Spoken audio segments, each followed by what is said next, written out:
Have you ever been doing a wireless design? When you import a floor plan, like this university plan I'm importing now, into your design tool, and you realise it's got colour on it. In this case, floor plan is mainly green, which isn't really ideal when I'm going to be using green to indicate which areas meet my requirements. And while I've not placed any APs, it looks like I've got great Wi-Fi coverage. So how do we deal with this in Hamina? Well, in Hamina, we're going to go up to our floor name in the top left. We're going to click on it, hover over this floor and click Adjust. This is where we can make adjustments to the floor plan. And you'll notice that Hamina has pulled out the colours it can see on its floor plan. So if we click on the dark green, it will now remove that colour from the floor plan. So we've got a more clear black and white plan to deal with.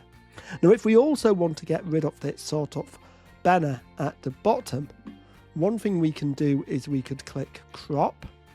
We could then come onto this floor plan and we can just literally crop that image a bit more. We might want to do a similar thing just at the top here. Then we click the tick to say we're happy with that.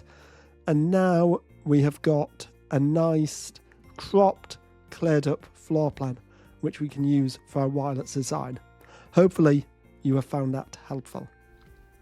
If you've enjoyed this video and want to become a Hamina expert, why not book yourself on the Hamina Certified Network Architect class?